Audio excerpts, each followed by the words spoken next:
"Let's raise a glass," my mother said, her voice gliding over the clink of champagne flutes.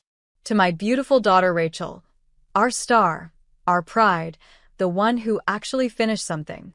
Laughter bubbled around the table like venom in crystal. I just kept cutting my salmon. Quietly, politely, like I had no idea that jab was mine. "She's everything a parent could hope for," my mother continued. "Unlike some who think startups are a personality." More chuckles. A few snorts. My aunt hid her smirk behind her wine glass. Even my father, who used to at least pretend to be neutral, just shook his head with a soft sigh. I sat at the end of the table. No seat card. No introduction. Just extra guest. I hadn't spoken all evening. Not when Rachel twirled her ring to show off the size. Not when someone asked if I was still doing that computer thing.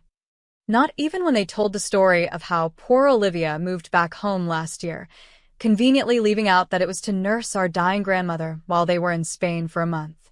I was invisible, just like they liked it, until Daniel, Rachel's fiancé, leaned over and glanced at me, squinting. "Wait," he murmured, almost to himself. "You're Olivia Reed?" The room froze. Rachel's fork hovered midair. My mother's lips parted, suddenly breathless. "You're that Olivia Reed?" Daniel asked again, louder this time. "From, Reed Innovations? The AI encryption protocol." Now, everyone was staring. Eyes bounced between me and Daniel like a tennis match on fire. I finally looked up and smiled softly. "My name is Olivia Reed. And from wherever you're watching this, stay with me. Because the woman they buried in rumors? She's the one writing the final chapter." The silence at that table was a richer feast than any roast duck they served that night. Daniel blinked. "I've been trying to get a meeting with your company for weeks. Our firm uses your architecture for our entire security pipeline. Your design, it's brilliant." My mother made a choke sound, like a gasp had gotten stuck halfway. "I had no idea Rachel's sister was that Olivia Reed," he added. Rachel's smile cracked. You could almost hear it. "I try to tell them," I said quietly, "but my failure made a better story." My aunt looked mortified. My father suddenly found his wine glass fascinating. Daniel leaned closer. "Why didn't you say anything earlier?" I looked him straight in the eye. "Because when a room decides who you are, you let them. And then you show up as who you really became." The fork in Rachel's hand clinked onto her plate. The ring didn't shine quite the same anymore. And that was just the beginning. You don't just wake up one day and decide to become invisible. It happens over time, like watching someone erase you with an expensive pen. One line at a time. Growing up, Rachel was the glitter. The one they dressed in gold ribbons and monogrammed dresses. The child who sang off-key in school plays and still got standing ovations. I was the girl with books. The one who remembered homework and won science fairs. But in my house, trophies didn't shine unless they came with a tiara. Mom used to say, "Rachel just gets people. Olivia, you get things. Cold, techie things." She said it with a smile, like it was a compliment. But it never felt like one. Rachel got a brand new car for her 18th birthday. I got a toolkit to fix my own laptop. When I earned a full ride to college, they barely looked up from planning Rachel's prom send-off. I still remember standing in the hallway, acceptance letter in hand, waiting for someone to say we're proud. No one did. I moved out at 19. No drama, no tears. I just knew the air would always be thinner around them, easier for them to breathe without me there. College was the first time I ever felt seen. My professors called me brilliant. My classmates fought to be on my team for group projects. I built my first security protocol at 21. At 22, I was offered a job at a top cybersecurity firm. I took it, quietly. No one at home asked where I was or what I did. That suited me fine. Meanwhile, Rachel changed boyfriends like outfits and still somehow got praised for having standards. She failed out of her marketing degree twice, then finally got a diploma from some online college with a courage to finish certificate. My mother threw her a party with balloons. I didn't get a call on my birthday. The last time I tried to share something real, I told them I was launching my own AI startup. I remember Rachel laughing so hard she cried. Wait, like, you gonna be a CEO? She said, gripping her mimosa. Do you even own a blazer? Mom chuckled. Dad just shook his head. Maybe stick to something safer, Liv. You don't want to embarrass yourself. Embarrass myself. As if their golden daughter hadn't been bailed out of 2 different jobs and a DUI. But failure was forgivable for Rachel. Because she was beautiful. She was charming. She made excuses sound like achievements. And me? I was the quiet one. The serious one. The disappointment they could laugh about at parties. I didn't argue anymore. I didn't cry. I just left early. Every time. Until Grandma got sick. I moved back into the house for 3 months. I bathed her. Fed her. Stayed up when she forgot where she was and screamed at shadows. No one else helped. They were too busy. The night she died, Rachel posted a beach photo with the caption, "Heaven gained an angel. We lost our favorite soul. Hashtag R.I.P. Nana." She hadn't seen Nana in 6 weeks. And yet, there were 427 likes. People commenting about how strong Rachel was. No one even knew I was the one who held Nana's hand as she passed. No one asked, but I remembered. All of it. And I was done waiting for them to see me. It started with a text from Claire, an old friend from high school I hadn't seen in years. "Hey, random, but your mom told my aunt you're living in a shelter now. Are you okay?" I stared at the screen. A shelter? I was living in a loft apartment downtown. Sure, it wasn't flashy, but I was paying the rent myself, off freelance contracts that most people would kill for. My latest NDA project was with a global defense firm. I couldn't say much, but let's just say my name was quietly earning respect in rooms I hadn't even stepped into yet. But back home, according to them, I was a failure. Broke. A ghost wrapped in shame. The story must have spread like wildfire at Rachel's bridal shower. I didn't attend, I wasn't even invited. But a girl I barely remembered messaged me. "Hey, Rachel said you're trying to find yourself after your business flopped. Wishing you healing." Healing? I didn't respond. I didn't scream.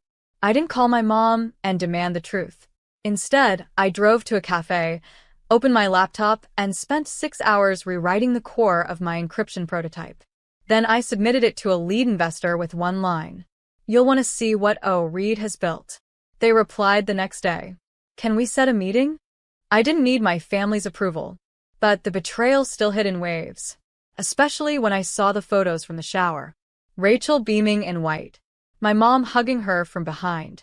The caption, "Proud of our girl, the only one who truly makes us proud." It was surgical. Precise. Like they'd erased me with intent. I started replaying every family dinner in my head. Every time I'd mention my work and watched their eyes glaze over. Every time someone asked what I did, and my mother jumped in before I could speak. "She's in tech. Something with computers. It's complicated. Complicated." That was her code for "we don't care." Rachel once told a room full of people I was still trying to make apps or whatever, and the table laughed like I was a failed magician. But here's the part they didn't know. The app they joked about? That was a front. A shell company. The real work was behind a black curtain.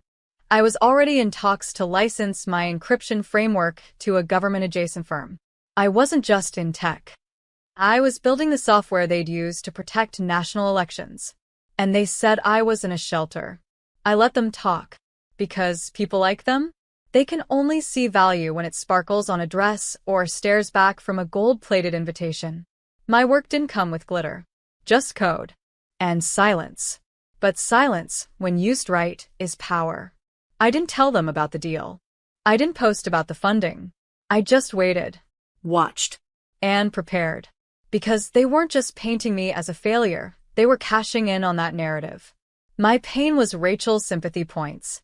My silence was my mother's social leverage. So, I made a decision. I wouldn't correct them. I'd let the lie grow, until it had roots deep enough to choke them when the truth came to light. And it would. Soon. Because life and revenge are best served with perfect timing. It was 2:13 a.m. when the confirmation hit my inbox. Congratulations, Ms. Reed. Your funding has cleared. Oh, Reed Innovations is now formally valued at $38.2 million USD. I stared at the screen. Not in disbelief, I knew it was coming.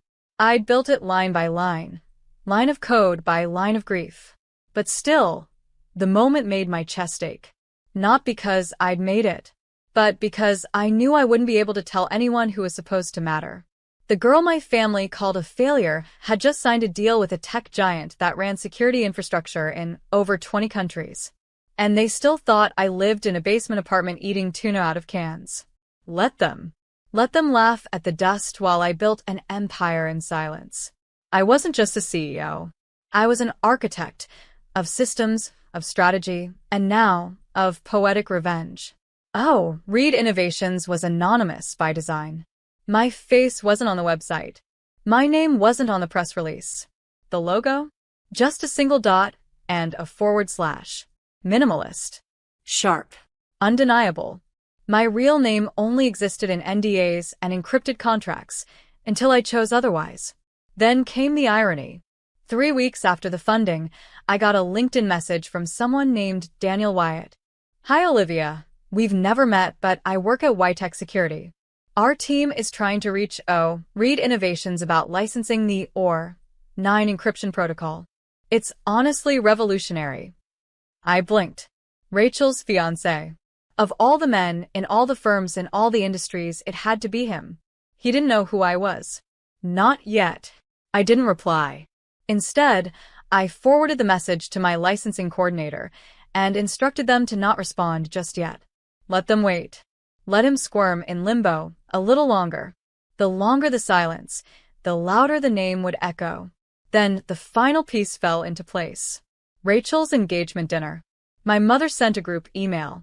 No, we'd love to see you. Just. Rachel's engagement dinner will be held next Saturday. Dress appropriately. As if I were the help. I almost deleted it. Then I saw the guest list. Some of the attendees were board members of firms I now silently owned equity in. Ytech CTO would be there. Government advisors. Even a senator. This wasn't just a party. It was a perfect storm. I RSVP'd yes. I chose my dress like I'd choose an outfit for war. Sleek, elegant, black silk with a neckline just sharp enough to remind them I didn't need sequins to shine. My heels were stilettos, but not high enough to slow my stride. I wore my natural curls out, pinned behind one ear. No designer bag. No entourage. Just presence. Because when you've built power brick by digital brick, you don't have to announce yourself. You arrive. And watch the ones who erased you try to remember your name.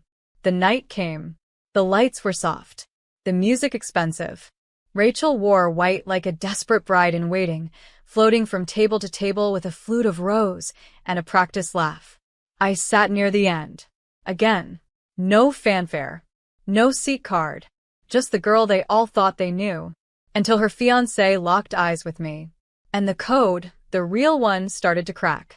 Daniel kept glancing at me during the toasts, the jokes, the overdone laughter. At first, it was casual, polite even.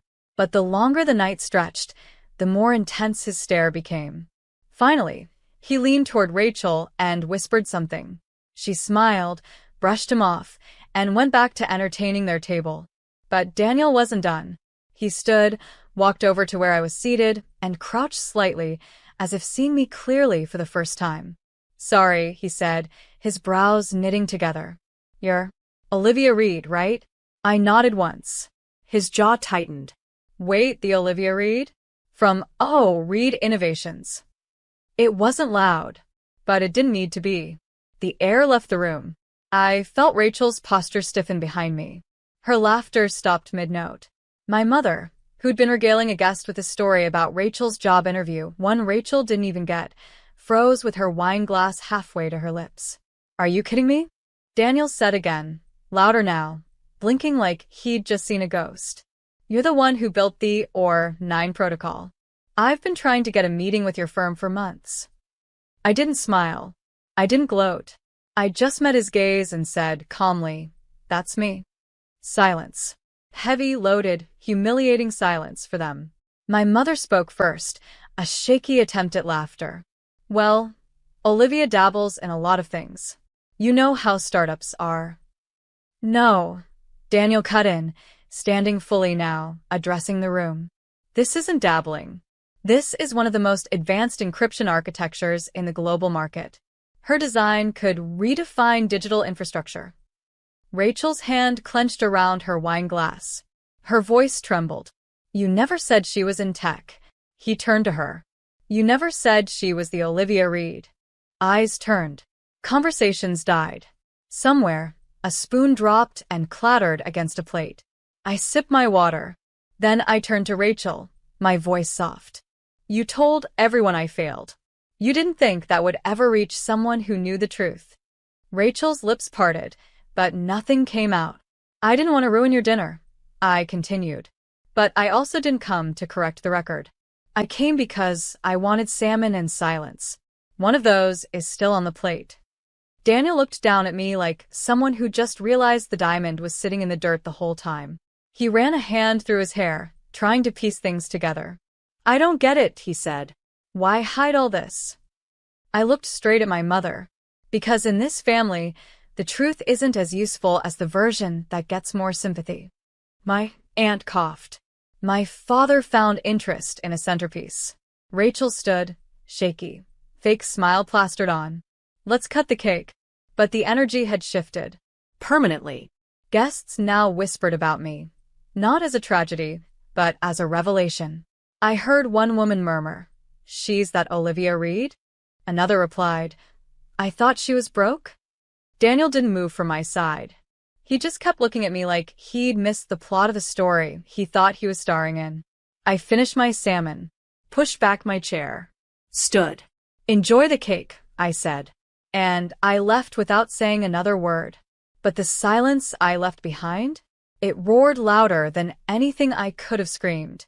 Rachel called me the next morning. 3 times. I let the first 2 ring out. I answered the third, not because I wanted to talk, but because I wanted her to hear the calm in my voice. You made a scene, she snapped the moment I picked up. You knew exactly what you were doing showing up like that. I showed up quietly. You and your lies did the rest. Oh, don't act like you're innocent. You humiliated me. In front of Daniel. In front of everyone. I let the silence hang, then replied, You humiliated me for years, Rachel. I just let the truth sit down at the table. She scoffed. Daniel's barely spoken to me since. He keeps asking questions. About what we've said. About what we didn't say. About you. Maybe try telling the truth for once. See how that feels. You're not better than me, Olivia. I didn't say I was. Then why do you sound like it? Click. She hung up. But that wasn't the last I heard from her. Or from anyone else. 2 days later, my mother showed up outside my office building. I didn't even know she remembered where I worked. She looked out of place, too polished, too desperate, standing in a world she never believed I belonged in. I watched her through the tinted glass of the lobby for 5 full minutes before I decided to meet her. She stood when she saw me, eyes tired, voice soft. Olivia, can we talk? Say what you came to say. Rachel's engagement is on the rocks. Daniel's confused. Hurt. We told him things that weren't entirely accurate. You told the world I was a failure. We were just trying to protect her image. You've always been so private. People filled in the blanks. No. You handed them the pen. She looked away, then back. Can you talk to him? Just explain? He respects you now. I almost laughed. You want me to fix Rachel's engagement? Her silence was answer enough. I took a step closer. You erased me for years. Turned me into a cautionary tale. Now you want me to play savior? We made mistakes. No. You made choices. Then let me make another, she said quickly. Let's fix this. As a family. I stepped back. That's not a family. That's damage control. I turned and walked away. I didn't look back. That night, Rachel's Instagram account went dark. By morning, the engagement photos were gone. No announcement, no explanation, just silence. People whispered. Friends gossiped. Her perfect image cracked in the most public way possible. And me? I went back to work. I signed 3 more licensing deals. I hired a marketing strategist and told her to make my name known, not for revenge, but for visibility. I was tired of being the girl they used in their fiction. I was ready to be the woman they couldn't deny. In one interview, a tech journalist asked, "You've stayed private for so long. What made you finally speak out?" I looked into the camera and said, "Sometimes the truth needs no defense. It just needs a platform." They tried to bury me in shame, but they forgot. I was the seed. A month after the engagement collapsed, I received an anonymous envelope at my office. Inside was a handwritten note. He left. Said he couldn't marry into a family built on lies. You win, Rachel. I folded the paper once, then again, and dropped it into the shredder without a second thought. It wasn't about winning. It was about building. And I was just getting started. Oh, Reed Innovations exploded into the global market after my name went public. The same firms that ignored my pitches 2 years ago now lined up to invest. Suddenly, the girl with no blazer was the keynote speaker at cybersecurity summits. But it wasn't just about me anymore. I remembered every time someone like me was dismissed. Too quiet, too odd, too cold. So I created a fund, the Legacy Code Initiative. We mentored young women in tech from underrepresented communities. Paid internships, travel stipends, laptops, mentorship, everything I never got, handed out like gold. I hired women who'd been told, "You don't look like a CTO." Women whose resumes were stronger than their voices because no one ever listened. One of them, a brilliant Nigerian developer named Ifeoma, built a fireproof identity layer on our existing architecture. It made the news. When asked who inspired her, she said, "Olivia Reed taught me to code past the noise, to let my silence do the talking until the world was ready to listen." I sat in my car and cried when I read that, not because I was sad, but because for the first time, I felt like the ashes were blooming into something real. Then came the docuseries request. A producer from Netflix called. They were developing a feature, Anonymous, the women behind the firewalls. I said yes, on one condition, that my story wasn't just about revenge. It had to be about rebirth. We filmed in my first apartment, the cafe where I pitched my company, even the old house, now sold, with a fresh coat of paint and no trace of my childhood inside. I stood outside it for the final scene. The wind caught my curls, and I said, "They left me out of the picture." So I built the frame. And now, I don't need them to see me. The world already does. The episode aired 2 months later. It went viral in under 24 hours. My inbox flooded with messages, some from strangers, others from ghosts, including my father. He wrote a 3-line email. "I watched the show. I was wrong. We all were. You deserved better. I hope you found peace." I didn't reply. Forgiveness isn't always loud. Sometimes it's the quiet choice not to engage. Rachel? She went silent, deleted social media, moved cities. But people don't forget the girl they once mocked, especially when she becomes the name on their firewall's credits. And me? I kept building. Not out of spite, but because when people burn your foundation, you don't rebuild the house. You design the skyline. The keynote was at a global leadership conference in Geneva, an arena filled with world leaders, innovators, press, and dreamers. I stood backstage, my hands calm. No index cards. No speech. Just a name badge. Olivia Reed. Founder. Architect. Survivor. The announcer called my name, and I stepped into the lights. A woman once erased, now filled a stage she built herself. I spoke about technology, about ethics, about vision, but mostly I spoke about truth. I was told I failed, I said. But I didn't fail. I grew. In the dark. Where no one could interrupt. They didn't know it, but I was talking about them. My family. Every table where I sat unseen. Every whisper that shaped my silence. We don't always get the family we deserve. But we always have the choice to become the future someone else needs. Applause thundered. I smiled, but not for them, for the girl I used to be. The girl they laughed at.